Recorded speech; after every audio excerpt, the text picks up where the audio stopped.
Bismillahirrahmanirrahim.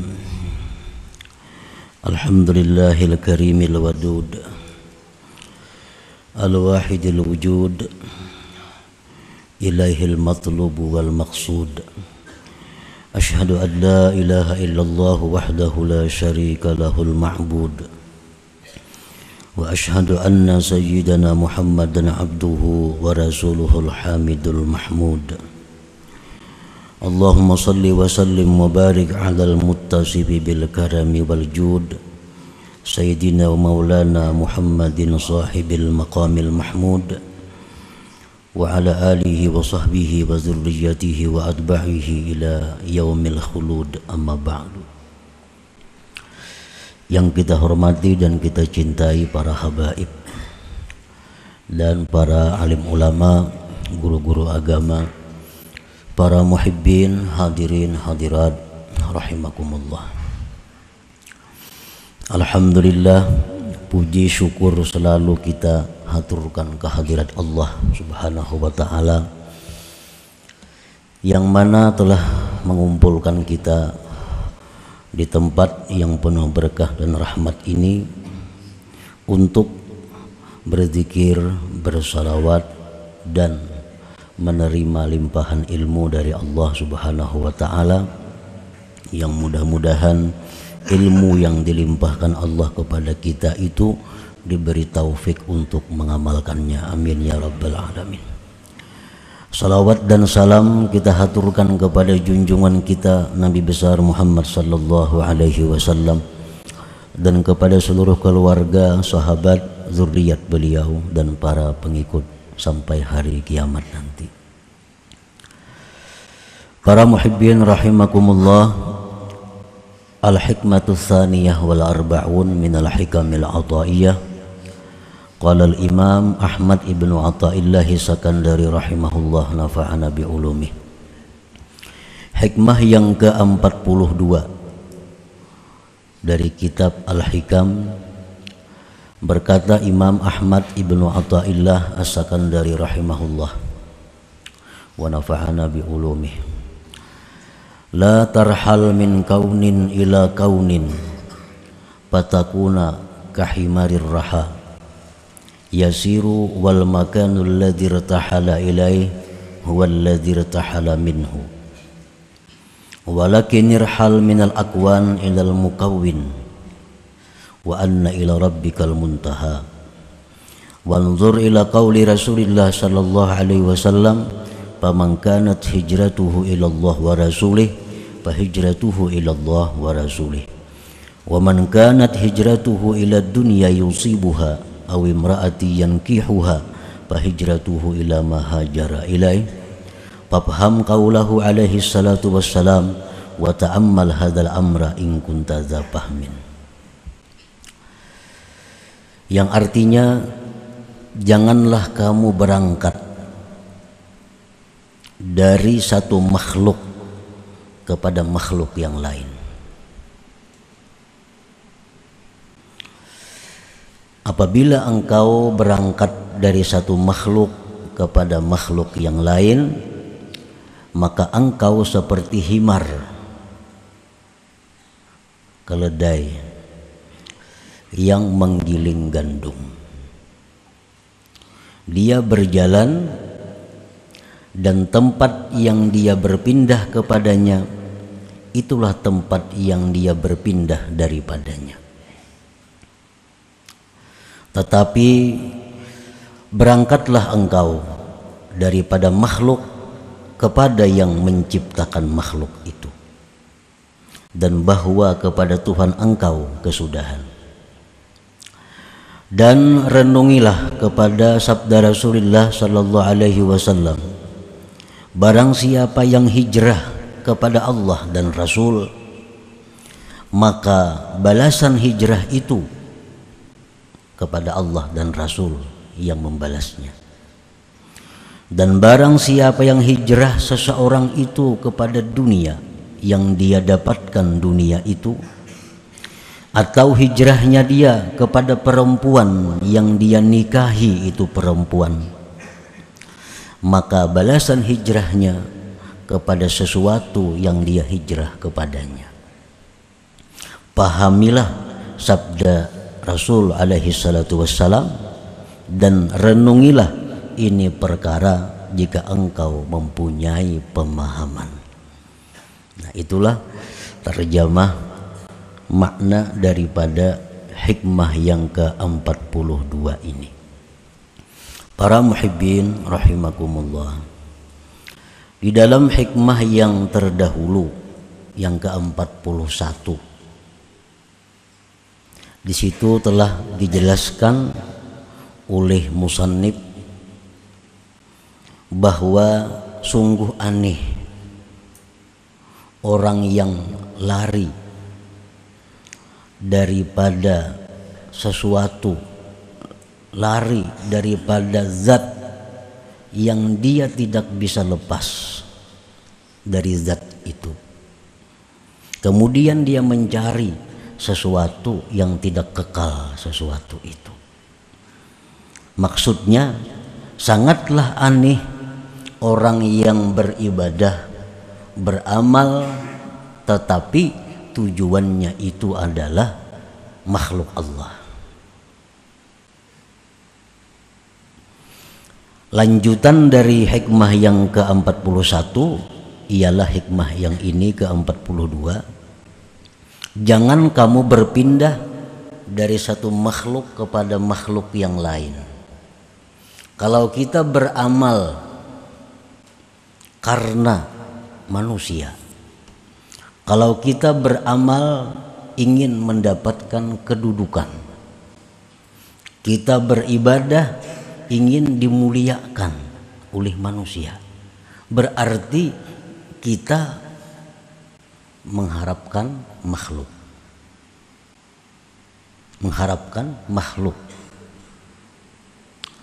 Nah, selanjutnya kalau kita beribadah kepada Allah mengharapkan surga, kita beribadah kepada Allah mengharapkan kelapangan di akhirat, kita beribadah mengharapkan dapat gedung, fasilitas-fasilitas yang luar biasa di surga. Padahal surga itu pun makhluk Allah juga. Nah, jadi jangan kita berpindah dari satu makhluk kepada makhluk yang lain. Kalau kita beribadah untuk mencari kedudukan, kedudukan itu makhluk. Kalau kita beribadah karena mengharapkan surga, surga pun makhluk. Nah, jadi janganlah berpindah dari satu makhluk kepada makhluk yang lain.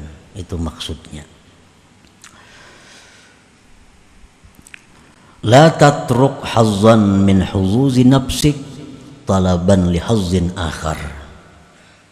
Jangan kamu tinggalkan bagian dari bagian diri engkau untuk mencari bagian yang lain. Artinya jangan kita sudah merasa puas bahwa kita sudah kawa beribadah itu bukan karena manusia. Sekarang kita beribadah sudah mengharapkan surga. Jangan merasa puas demikian, karena itu masih belum pas. Karena sama-sama makhluk. Manusia ya makhluk juga, surga ya makhluk juga. Nah, la tarhal min kaun ila kaun. Janganlah berpindah dari makhluk kepada makhluk.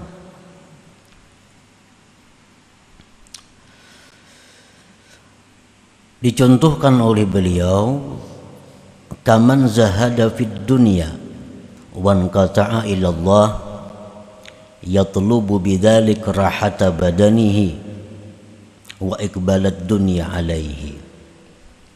Seperti orang yang zuhud pada dunia dan dia beribadah kepada Allah, menuntut dengan demikian itu kelapangan badannya dan menghadapnya dunia atasnya. Orang ini berusaha sudah jauh dikuranginya. Kalau perlu berusaha diampihinya. Tujuannya hanya melulu beribadah kepada Allah. Melulu ibadah kepada Allah. Toko kada buka lagi, kabun-kabun kada diurusinya lagi. Nah, ini beribadah aja kepada Allah. Tapi tujuannya beribadah kepada Allah itu adalah agar dunia itu datang sendiri kepadanya. Agar dunia itu datang sendiri kepadanya.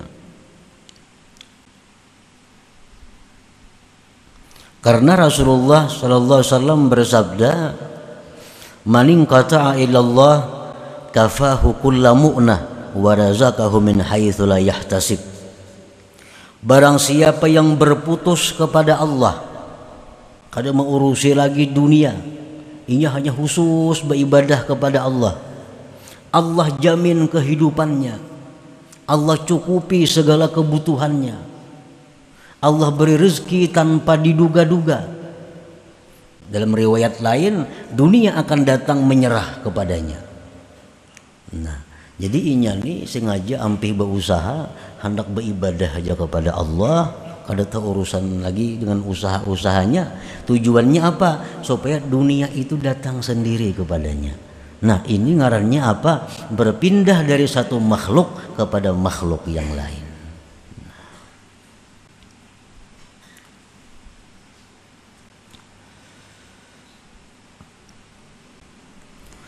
Wa kaman amila bi ta'atillahi ta'ala wa talaba bihal karamat awil hura wal qusura fil jannah. Seperti orang yang beramal taat kepada Allah dan dia menuntut dengannya itu taat karamat, beribadah kepada Allah, tapi tujuannya apa? Supaya diberi Allah karamat. Atau tujuannya mendapatkan bidadari di surga, atau tujuannya mendapatkan gedung-gedung di surga. Nah, bila beribadah kita seperti demikian tujuannya, maka ibadah kita tujuannya adalah kepada makhluk. Tujuan ibadah kita kepada makhluk. Walakin i'mal bi ta'atillah adaan li haqqillahi ta'ala wa talaban li ridha. Tetapi hendaklah engkau beramal itu dengan taat kepada Allah tadi, menunaikan hak Allah subhanahu wa ta'ala dan menuntut keridhaannya. Nah, itu mestinya yang kita harapkan dari ibadah kita. Kita sembahyang, kita puasa, kita bersedekah, kita menuntut ilmu, kita berzikir, itu menunaikan hak Allah dan mencari keridhaan Allah. Nah, itu nang dituntut, itu nang bujur. Wa illa, jika tidak demikian, kita beribadah kepada Allah agar kita selamat dari neraka, kita beribadah kepada Allah agar mati masuk surga. Fa'antakal himar, engkau seperti himar. Himar nang menggiling gandum itunya selalu berjalan, tapi jalan di tempat. Nah, orang yang beribadah tujuannya untuk mencapai kesenangan diri sendiri sama dengan himar tadi. Artinya ibadahnya itu jalan di tempat, kada akan sampai kepada Allah subhanahu wa ta'ala. Para muhibbin rahimakumullah, apabila kita beribadah untuk dunia, Allah akan memberikan dunia itu. Allah berikan dunia. Wa ma lahum min khalaq, tapi di akhirat orang ini tidak ada lagi bagian. Makanya kita melihat ada orang-orang yang mengamalkan ini untuk kekayaan, akhirnya dia kaya. Orang yang melampahkan ini untuk jagau, akhirnya jadi orang jagau. Orang melampahakan ini supaya orang ketujuh lawan inya, akhirnya orang ketujuh lawan inya. Nah, apa yang kita niatkan dengan amal itu Allah beri.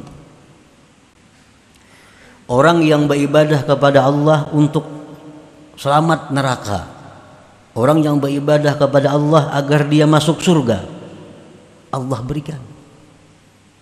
Inya mati selamat dari neraka dan masuk surga. Orang yang beribadah kepada Allah dengan tujuan mencapai keridaan Allah, Allah berikan pula keridaan Allah ini. Nah, jadi selaku manusia kita dituntut bahwa apabila beribadah kepada Allah itu jangan seperti nomor 1, jangan seperti nomor 2, seperti nomor 3. Ini yang dituntut. Beribadah itu menunaikan hak Allah dan mencari keridaan Allah. Para muhibbin rahimakumullah, paman kanat hijratuhu minal lagwi wal lahwi wal la'ib ilal ibadati wat ta'ah wa minal jahli ilal ilm qasidan bihijratihil wusula ila ridha'illah wa rasulih fahijratuhu musilatun ila ridhahuma. Barang siapa yang hijrah, hijrah ini artinya berpindah dari yang sia-sia, berpindah daripada permainan-permainan, berpindah dari urusan-urusan dunia, berpindah kepada ibadah dan taat, berpindah dari jahil kebodohan kepada ilmu. Tujuan dengan berpindahnya itu adalah sampai kepada keridaan Allah dan Rasul. Maka berpindahnya itu menyampaikan kepada ridha Allah dan Rasul. Bila kita nih beribadah, tujuan kita supaya Allah ridha, Allah ridha kepada kita. Tujuan kita beribadah supaya kita ini dicintai Allah, Allah cinta kepada kita. Wa man kanat hijratuhu min dzalik ila dzalik qasidan ghaira dzalik faqad khaba qasduhu mas'ah wa ghayatu hijratihi ma hajara ilaih. Barang siapa yang pindah dari urusan dunia kepada perkara ibadah, tujuannya tidak mencapai ridha Allah, maka sungguh rugi tujuannya dan rugilah usaha perjalanannya itu.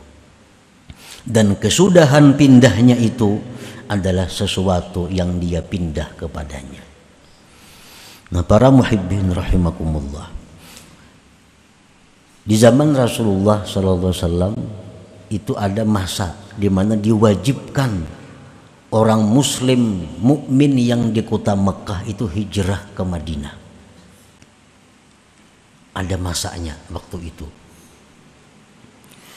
Lalu sahabat-sahabat ini ada yang hijrah ke Madinah itu semata-mata karena Allah, karena mencapai keridhaan Allah, seperti Abu Bakar Siddiq radhiyallahu anhu, seperti Sayyidina Umar, Sayyidina Ali, Sayyidina Utsman. Ini orang-orang yang hijrah ke Madinah untuk mencari keridhaan Allah dan Rasul. Apa yang mereka dapatkan? Radhiyallahu anhum, Allah ridha kepada mereka. Nah, ada di antara sahabat Nabi yang di Mekah ini, dia hijrah ke Madinah karena dia melihat di Madinah itu ada peluang bisnis yang bagus. Wah, ini orang pengen rame hijrah ke sana, aku baik hijrah sambil berusaha. Hijrah ke Madinah, membuka usaha di Madinah, kaya, sugih. Sugih itulah balasannya. Habis sampai di situ. Ada di antara sahabat Nabi ini yang hijrah ke Madinah karena tunangan hijrah. Ini tunangan hijrah ke Madinah. Hijrah tunangan boleh, jam ada hijrah putus sampai di sini kita. Wa ilam ra'atin yankihuha. Mau kada mau laki-laki hijrah juga ke Madinah. Sampai di Madinah kawin, kawin itulah balasannya. Habis itu kada ada lagi. Hijratuhu ila ma hajara ilaih. Jadi ibadah yang kita lakukan Untuk apa kita dapatkan tergantung tujuan kita.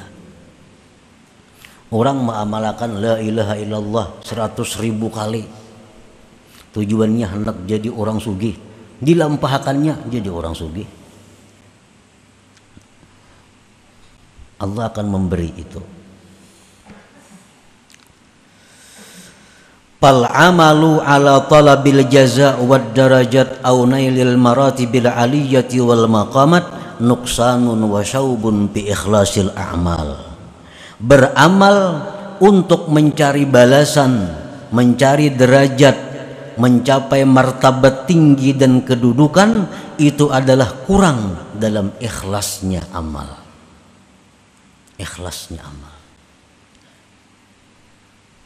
Kalau kita beramal supaya ke surga, kita beramal supaya terhindar dari neraka, ini oleh para ulama disebut ikhlas juga, tapi kurang ikhlasnya. Kurang ikhlasnya. Nah, orang-orang yang beribadah kepada Allah tujuannya ini surga, tujuannya bidadari, tujuannya menikmati segala macam fasilitas surga. Dia beramal karena itu, mati masuk surga. Tapi di dalam surga dia tidak akan bisa melihat Allah Subhanahu wa taala. Tidak akan bisa melihat Allah. Karena orang-orang yang melihat Allah di dalam surga itu orang yang sudah mulai di dalam dunia ini menginginkan itu. Jadi di surga itu ada orang pengumuman bahwa Allah bertajalli, wahai penghuni surga, siapa hendak bertemu Tuhan, silahkan bertemu Tuhan. Nah, orang kesanaan sekali, ini kada tahu urusannya memakan gawiannya, bidadari di sekelilingnya. Padahal bertemu Allah itu adalah merupakan puncak segala kenikmatan yang ada di dalam surga itu. Wal amalu li wafa'i huquqil ubudiyyah wa qiyami huquqir rububiyyah min ghairi iltifatin ila nafsi huwa ikhlasul muqarrabin. Beramal ibadat untuk menunaikan hak kehambaan, melaksanakan hak ketuhanan tanpa memandang kepada dirinya, itulah yang dinamakan ikhlas muqarrabin. Nah, para muhibbin rahimakumullah, padahal andai kata kita beribadah kepada Allah, sembahyang contohnya, tujuan kita dengan sembahyang itu adalah keridhaan Allah. Itu aja sebuting. Allah ridha kepada kita. Allah ridha kepada kita. Nah, bila Allah itu ridha kepada kita, segala kebaikan-kebaikan dicurahkan kepada kita. Segala kebaikan dicurahkan kepada kita. Kalau kita mengambil yang ridha ini. Nah, jadi alangkah ruginya kalau kita beribadah karena makhluk, beribadah karena mengharap surga. Karena bila dua itu kita akan dapat keridhaan Allah. Bila kita beribadah ini karena ridha Allah, kedua-duanya kita dapatkan. Dunia otomatis dapat, surga otomatis dapat. Makanya tadi dicontohkan oleh beliau, orang yang beribadah karena dunia, orang beribadah karena surga, itu kal himar, seperti himar. Himar itu pintarlah. Kal himar, seperti himar. Para muhibbin rahimakumullah, man amila lillah wa billah nalal qurba minallah wastahaqqa bimartabati abdillah. Man amila lillah, barang siapa beramal beribadah karena Allah. Ini beribadah ini mencari keridhaan Allah, yang lain kada tahu urusannya. Ini beramal itu kadang-kadang ada masuk huzuzun nafsi, ada masuk kepentingan-kepentingan diri. Ini yang merusak ikhlas. Bagaimana caranya kita mengetahui amal ini ada masuk kepentingan diri, mengetahui mana amal ibadah kita yang murni karena ridha Allah. Nah, di situ kadang-kadang kita ada menjumpai dua macam perkara ibadah. Dua macam perkara ibadah. Ibadah yang pertama lebih besar pahalanya. Ibadah yang kedua lebih kecil pahalanya. Bila kita memilih ibadah yang kecil pahalanya, berarti di situ ada kepentingan diri. Ikhlasnya kada murni. Bila kita mengutamakan ibadah yang besar pahalanya, kita tinggalkan ibadah yang kecil pahalanya, berarti kita mementingkan keridhaan Allah ngarannya. Kita ambil contoh umpamanya. Ini ada orang maulah masjid, memerlukan dana. Dananya misal 10 juta. Ini kita sumbang berpahala. Berpahala ini. Ini perbaikan masjid memerlukan dana 10 juta. Di saat yang bersamaan ada keluarga kita yang sedang sakit, membutuhkan dana untuk berobat 10 juta juga. Pahalanya tentu lebih besar menolong manusia ini. Pahalanya lebih besar kita mengobati nanggaring ini, duit 10 juta itu. Kalah kita pahalanya untuk merihab, memperbaiki masjid tadi.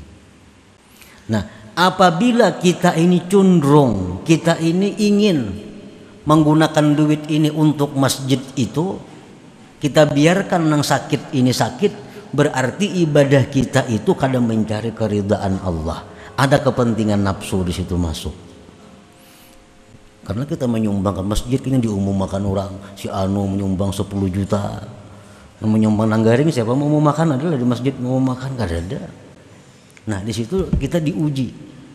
Setiap dua ibadah yang bertentangan, satu pahala lebih besar, bila kita melaksanakan pahala yang lebih kecil, di situ karena Allah, karena ada kepentingan-kepentingan nafsu. Nah, para muhibbin rahimakumullah, man amila lillah, barang siapa beramal karena Allah, wabillah, dan dengan Allah. Inya ini beramal mencari keridhaan Allah, dan inya pun sadar kawa beramal itu karena ditolong oleh Allah, wabillah ngarannya. Jadi beramal ini karena Allah. Amun merasa seseorang nang beramal kada jadi napa-napa amalnya, itu ujub ngarannya. Ujub tuh ihbatul amal, menggugurkan amal. Nah, barang siapa beramal karena Allah dan dia merasa beramal itu dengan pertolongan Allah, dia akan mencapai kedekatan daripada Allah. Nah, akan mendekatkan kepada Allah. Bila sudah kita dekat kepada Allah, wastahaqqa bi martabati abdillah, kita berhak duduk di martabat abdillah, hamba Allah ngarannya. Nah, para muhibbin rahimakumullah. Jadi kita ini kada semuaan hamba Allah. Ada nang hambanya surga, ada nang hambanya karamat, ada nang hambanya kemuliaan, ada nang hambanya dunia. Nah, kemana kita beribadah tujuan kita, itulah tuan kita, itulah tuan kita. Kalau kita beribadah ini karena Allah, berarti Allah tuan kita dan kita ini budaknya, hamba Allah. Nah, kedudukan Abdullah, kedudukan hamba Allah itu merupakan kedudukan yang paling tinggi di antara segala kedudukan. Para muhibbin rahimakumullah. Jadi kesimpulannya bahwa setiap kali kita melakukan ibadah, maka tujuan kita dengan ibadah itu hanya satu, ialah keridhaan Allah. Bila demikian, seluruh yang kita butuhkan, seluruh apa yang kita perlukan akan dicukupi oleh Allah Subhanahu wa taala. Kita hendak bersedekah, sudah tujuannya mencari keridhaan Allah. Hendak sembahyang, mencari keridhaan Allah. Hendak membaca Quran, cari keridhaan Allah. Segala ibadah yang kita lakukan li talabi mardatillah, untuk menuntut keridaan Allah Subhanahu wa taala. Bila demikian otomatis sudah ke surga matinya. Otomatis sudah dunianya akan bahagia. Orang yang diridai Allah. Nah, selanjutnya hikmah yang ke-43. Ila hadratin Nabi sallallahu alaihi wasallam. Al-Fatihah. A'udzubillahi minasyaitonir rajim. Bismillahirrahmanirrahim. Iyyaka na'budu wa iyyaka nasta'in. Mustaqim. Shiratal ladzina المغضوب عليهم ولا الضالين آمين. يا الله بها يا الله بها يا الله بحسن الخاتمة يا الله بها يا الله بها يا الله بحسن الخاتمة يا الله بها يا الله بها يا الله بحسن الخاتمة يا أيها الرجل منه شفاعة صلوا عليه وسلموا تسليما اللهم صل وسلم وبارك عليه.